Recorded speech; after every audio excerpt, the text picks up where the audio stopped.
তুমি বিয়ে করো। আচমকা কথাগুলো কানে আসতেই চমকে উঠল দীপ।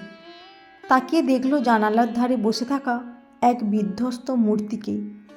দুদিন আগেও যে মূর্তির সৌন্দর্যে বারে বারে মুগ্ধ হতো দীপ, অফিস থেকে তাড়াতাড়ি বাড়ি ফেরার জন্য মনটা আনচান করত, আজ সেই মূর্তির চোখের নিচে রাত্রি জাগরণের চিহ্ন স্পষ্ট। ঘন কালো চোখ দুটোই টলটল করছে জল। ডাক্তার বলেছিলেন যত দিন যাবে ওর মানসিক অবস্থা নাকি আরও খারাপ হবে। সত্যি হচ্ছে তো তাই। ওর সাইকোলজিক্যাল কাউন্সিলরকে কি আজ আরেকবার ফোন করবে দীপ? এখন সব কিছু বুঝেও না বোঝার ভান করল দীপ। সে উপায় কি আর আছে? জীবনে কিছু সুযোগ একবারই আসে। আমার সেই সুযোগ 5 বছর আগেই গেছে। এই বলে মুখে একটা মেকি হতাশাসূচক শব্দ ব্যবহার করল দীপ। আশা ছিল মেয়েটা একটু অন্তত হাসবে, কিন্তু না। শ্রীতমা আগের মতো ভাবলেশহীন গলাতেই বলল, ডিভোর্স দিয়ে দেব, তুমি আবার মুক্ত হয়ে যাবে। এসব তুমি কি বলছো শ্রী? প্রতিবাদ করল দীপ। শ্রীতমা আগের মতোই উত্তর দিল, আমার কারণে তুমি কেন সন্তান সুখ থেকে শুধু শুধু বঞ্চিত হবে দীপ? আমাদের জীবন বা বিয়ের একমাত্র লক্ষ্য সন্তান কি? তোমাকে যখন বিয়ে করি তখন আমি শুধু তোমাকেই বিয়ে করেছিলাম, কোনো সন্তান উৎপাদনের মেশিনকে নয়। তাই প্লিজ এসব কথা আর বলবে না তুমি। একটা দীর্ঘশ্বাস নিল শ্রীতমা। শ্রীতমা আর দীপের ছিল ভালোবাসার বিয়ে, তাই দীপের বাড়ির লোক খুব একটা পছন্দ করতো না শ্রীতমাকে। তারপর যখন বিয়ের 5 বছর পরেও ওদের সন্তান হলো না, তখন থেকে তো মানসিক যন্ত্রণা আরও বেড়ে গেল। তবুও অনেক চিকিৎসার পর অবশেষে গর্ভবতী হওয়ার সুযোগ পেয়েছিল শ্রীতমা। কিন্তু এত সবের পরেও ছোট্ট একটা ভুল আর সব কিছু শেষ। শ্রীতমার বহুদিনের শখ ছিল একটা ওর সমান উঁচু টেডি বিয়ার কেনার। তার গায়ের রং হবে টুকটুকে হলুদ। দীপের ইচ্ছে ছিল এই টেডি ডের দিন সে শ্রীতমাকে ওর পছন্দের টেডি বিয়ারটা উপহার দেবে। সেই মতো একদিন ডাক্তার দেখিয়ে ফেরার পথে দীপ শ্রীতমাকে গাড়ির কাছে দাঁড় করিয়ে দোকানটায় ঢুকেছিল। ভেবেছিল বেরিয়ে এসে সারপ্রাইজটা দেবে, কিন্তু যখন মানুষ সমান উঁচু টেডি বিয়ারটা হাতে নিয়ে বেরিয়ে এসেছিল দীপ, তখন চমকে গিয়েছিল নিজেই। ভালোবাসার সেই দুপুরের রাস্তার মাঝে সেদিন দীপ আবিষ্কার করেছিল নিজের ভালোবাসার রক্তাক্ত দেহটা। প্রত্যক্ষদর্শীরা বলছিল ওপাশের ফুটপাতের ধারে নাকি একটা ছেলে ছোট ছোট বাচ্চাদের পোস্টার বিক্রি করছিল। হয়তো শ্রীতমা ওই দিকেই যাচ্ছিল, কিন্তু ভারী শরীর নিয়ে দ্রুত রাস্তা পেরোতে না পারায় ফলে ঘটে যায় এই দুর্ঘটনা। মাত্র কয়েক মিনিটের ব্যবধানে ওদের জীবনটাই পাল্টে যায়। শ্রীতমাকে হাসপাতালে নিয়ে গেলে ডাক্তাররা বলে শুধু ওদের সন্তান শেষ হয়ে যায়নি, শ্রীতমার শরীরের ভেতরে অঙ্গ প্রত্যঙ্গগুলো এমনভাবে জখম হয়েছিল যে ও আর কোনোদিনও মা হতে পারবে না। দেখতে দেখতে সেই দিনের পর আরও একটা বছর কেটে গেল। আজ আবার টেডি বিয়ার ডে। রাস্তাঘাটে সবাই তাদের ভালোবাসার মানুষকে নিয়ে ভালোবাসার সপ্তাহটি উদযাপন করতে ব্যস্ত। শুধু দীপের জীবনটাই আজ অন্যরকম। সেদিনের কেনা সেই মানুষ সমান টেডি বিয়ারটা আজ অবহেলায় অযত্নে পড়ে আছে ঘরের এক কোণে। প্রথম প্রথম শ্রীতমা ওটাকে জড়িয়ে ধরে খুব কাঁদত। তারপর কি হলো কে জানে, এখন ওটাকে আর সহ্যই করতে পারে না সে। দীপ অনেকবার ভেবেছে ওটাকে ফেলে দেবে, কিন্তু ফেলা আর হয়ে ওঠেনি। একটা দীর্ঘশ্বাস ফেলল দীপ। ডাক্তাররা বলেছিল কাউন্সেলিং করতে করতে শ্রীতমা আস্তে আস্তে ঠিক হয়ে যাবে, কিন্তু কোথায় কি, আগের চেয়ে অবস্থা অনেকটা ভালো হলেও পুরোপুরি স্বাভাবিক হতে পারল না আজও শ্রীতমা। কোনোদিনও হতে পারবে কি না কে জানে। এদিকে দীপ স্পষ্ট বুঝতে পারে মা বাবার ইচ্ছে শ্রীতমাকে ছেড়ে দীপ যেন অন্য কাউকে বিয়ে করে। এমনিতেই শ্রীতমাকে ওরা পছন্দ করতেন না, এখন তো আবার নতুন একটা কারণ এসে জুড়েছে। সবসময়ই বলতে থাকেন, তাহলে কি নাতি নাতনির মুখ দেখা আমাদের ভাগ্যে নেই?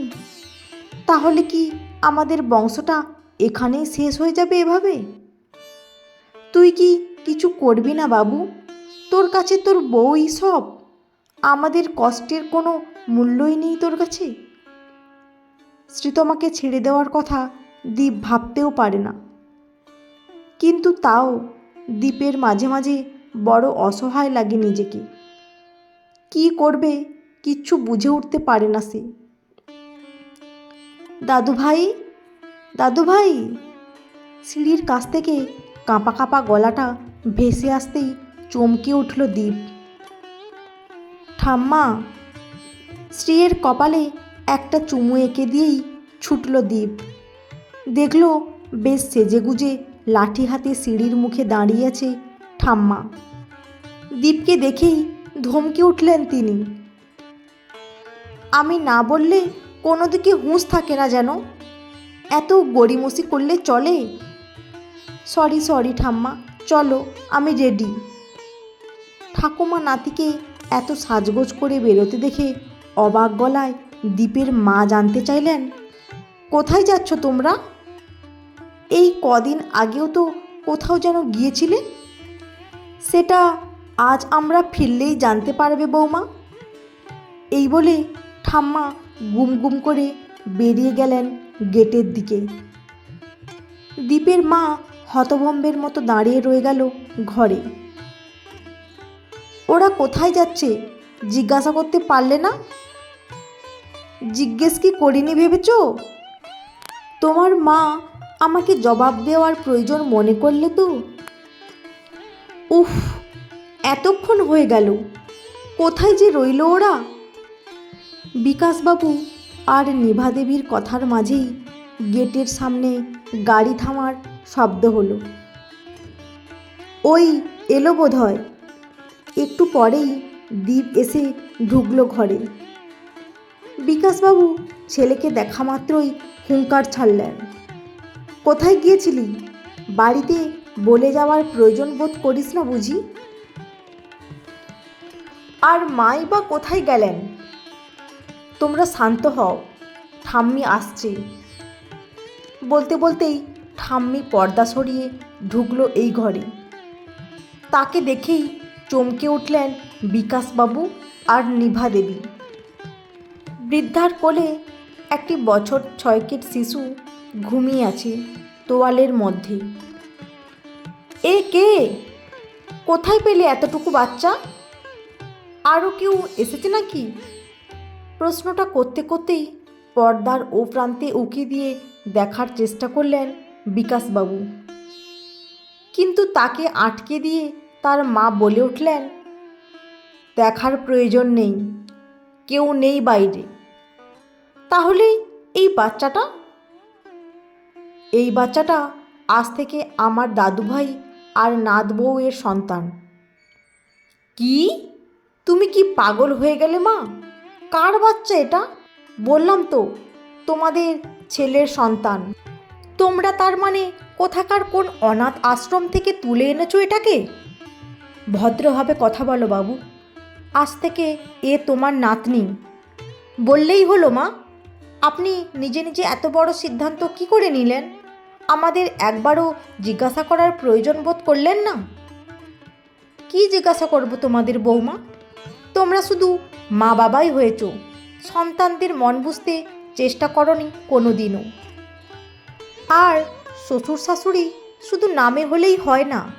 একটা পরের বাড়ির মেয়ে এসে শ্বশুর শাশুড়িকে মা বাবা কেন বলে জানো? কারণ সে বিশ্বাস করে যে শ্বশুর শাশুড়িও এই দ্বিতীয় বাড়িতে তার মা বাবা হয়ে উঠবে। কিন্তু তোমরা পারোনি তা করতে। আজ 1 বছর ধরে দেখছো সেই মেয়েটার অবস্থা। সন্তানহারা মায়ের যন্ত্রণা বোঝার চেষ্টা করেছো কোনো দিন? না, বোঝার চেষ্টা তো করোইনি, উপরন্তু নিয়মিত তাকে মানসিক যন্ত্রণা দিয়ে গেছো আরও যতটা বেশি করে পারো ততটা। তার মানসিক অবস্থা এমনিতেই ভালো নয়। তোমাদের ছেলেও সব কিছু নিয়ে বিধ্বস্ত। সেখানে তোমরা দুজনকে সান্ত্বনা দেওয়ার বদলে শুধু মানসিক চাপ দিয়ে গেছো। সমস্যা সমাধানের চেষ্টা তো করোইনি, উল্টে সমস্যাকে আরও বেশি করে জটিল করা যায় কিভাবে তার ব্যবস্থা করেছো বারবার। কিন্তু তোমরা যা পারো আমি তো তা পারি না। আমি তো তোমাদের মা, তাই তোমরা কিছু ভুল করলে সেটা শুধরাবার দায়িত্বটাও আমার। সেই জন্য তোমরা যা পারোনি আমাকে সেটাই করতে হয়েছে। আমি দায়িত্ব নিয়েছি আমার দাদুভাই আর তার বউয়ের জীবনটা নতুন করে সাজাবার। তাই বলে দিচ্ছি, আজ থেকে এই বাচ্চা হবে আমার দাদুভাইয়ের মেয়ে। কি বলছো কি মা? তুমি বলে দিলেই হলো নাকি? কোথাকার কার রক্ত কে জানে? সে আমার সংসারকে কলুষিত করবে না তার কি মানে আছে? ও তাই বুঝি? তাহলে তো বলতে হয় তোমাকে এই পরিবারে আনাটা আমার মস্ত ভুল হয়ে গিয়েছিল। তুমি তো জানোই বাবু যে আমি তোমার নিজের মা নই, আমি তোমার পিসি। তোমার মা বাবা যখন মারা গেল তখন আমি তোমাকে আমার কাছে এনেছিলাম। আমার ভয় ছিল যে তোমার পিসেমশাই বা তার পরিবার কিভাবে তোমাকে অ্যাকসেপ্ট করবেন। কিন্তু জানো, ওরা কোনো আপত্তিই করেননি। ওরা বলেনি যে তুমি তাদের রক্তকে কলুষিত করবে। মা, তাই বলছি সবসময় চেষ্টা করবে সন্তানকে সঠিকভাবে মানুষ করার। চেষ্টা করলে আমার বিশ্বাস সব সন্তানই মানুষ হবে, আর না পারলে সবাই খারাপ।